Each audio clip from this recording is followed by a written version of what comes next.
What's up guys and welcome. You are watching Fazi Fitness.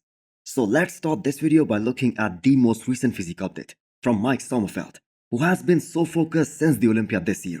I think the biggest surprise that we saw at this past Miss Olympia was Mike Sommerfeld moving up from 8th place in 2023 to a very close runner-up behind Chris Bumstead. And the other surprise, that was Wesley, the reigning Arnold Classic champion, going from winning both the Arnolds this year to dropping all the way down to 8th place, which just nobody expected.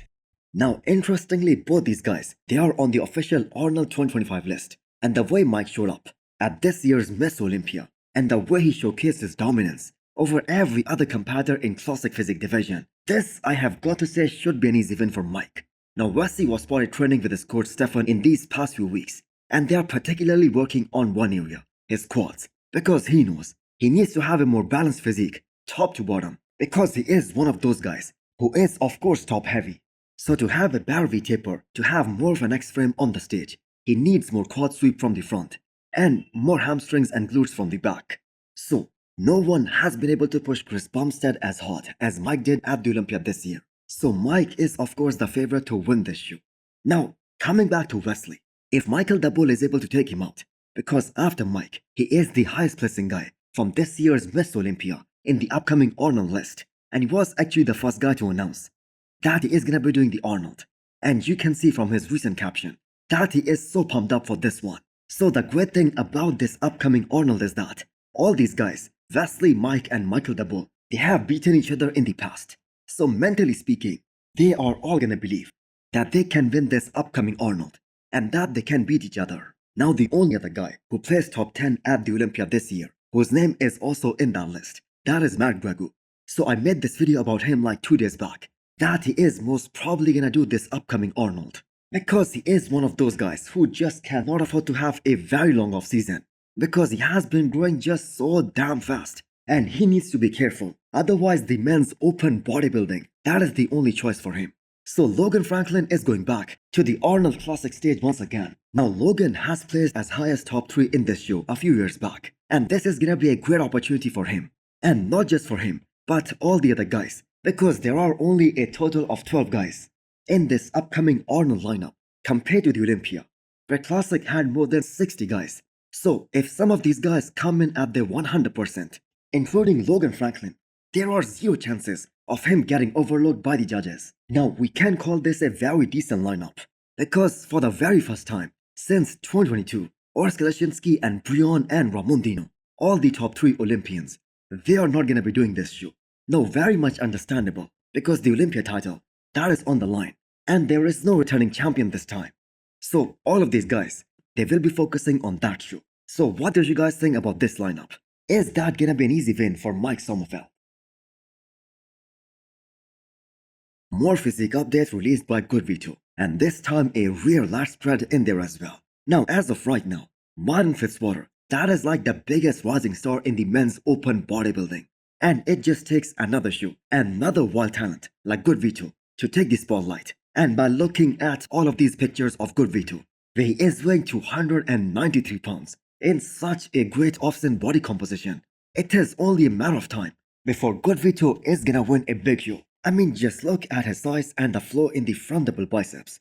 That was already his best shot, a shot in which he was able to beat Martin at Detroit Pro last year, and seems like he has grown so much in these last few months. So originally after Detroit Pro, Vito wanted to take a few months and do a show before the Olympia this year, because the goal for him and his coach Chris Aceto was to make their Olympia debut this year. But Vito made a much better decision, because he wants to make a big impression the next time he steps on stage, and especially on his Olympia debut. He wants to show up with a bang at the biggest bodybuilding show in the world, and he wants to have no gaps in his physique when he does that. Now if we talk about his legs, those are one of the best legs in the pro league right now, and they aren't just big, they are super separated, unlike Rubel Mosquera's legs, and he has just mind-blowing separation front to back. Rafael Brandao and Antonio Burton, they were not even close to the level of detail that Vito brought to the stage in his hamstrings and glutes at the Arnold Brazil this year. So he is gonna be a real wildcard for this upcoming 2025 season, and I have to say the one to watch out for next year. So it was a good return to bodybuilding stage for Mark Hector, who placed fourth in his first ever show after a gap of more than 2 years. So months ago he was uncertain how those two shoulder surgeries they are gonna affect his career, but he was able to make a strong comeback from all those setbacks. Now I think we have seen him bigger than this 2 years ago at the Arnold UK.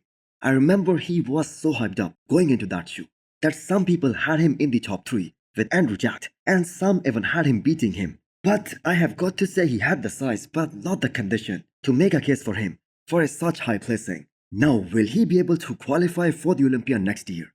Well, the chances of that happening, that will be a lot more if somehow he brings up his legs. Now he has such great roundness and 3D looking chest and delts and arms, and he has that great V-taper, but his legs really need to catch up to his upper half.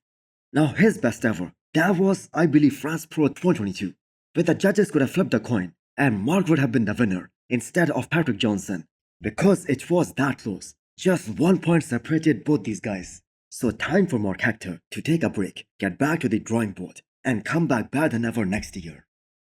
Because at the end of the day, a healthy body is a responsive body, and The mutant Nick Walker's new coach, Kyle Wilkes, he gives a very detailed breakdown and analysis on what him and his new client, Nick Walker, has been doing since they got together. Now it is a new coach, so a few of his methods, they are obviously going to be different than what Matt Jensen did during their time together. I have a different approach than Nick might have been used to. I think any athlete, when they are with the coach for a long period of time, they are used to doing things one way. And So they're not in prep as of right now.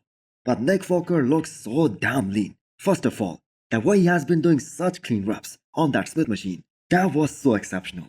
And I have got to say this, nobody controls the weight better than the mutant Nick Walker in the entire men's open class.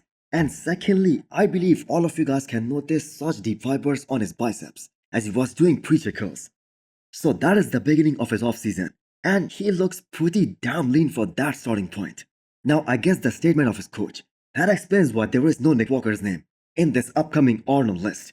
They want to make sure he's healthy before starting another prep, and turns out Nick Walker needs more time before that phase starts. But there's no reason he's not in a good spot come time to actually prep. So although both these guys said there is no pressure on him, well, I'm not sure how true that is, especially in this day and age of such fast social media. There will always gonna be pressure when such a great athlete that is coming back to the stage after a gap of 1 year, after not doing the Olympia for 2 years in a row. But at the end of the day, we all want to see the mutant at his all-time best. I don't really have any pressure, and I hope Nick doesn't really feel any type of pressure, and he's confident in the process. I think that's where the first lapse. So let's see what Nick Walker can bring to the table in 2025. And can he be in the first call-out? Maybe as high as top 3 at the Olympia once again. So hit the thumbs up button if you liked the video, and smash the subscribe button if you wanna come back for more. Thanks for watching.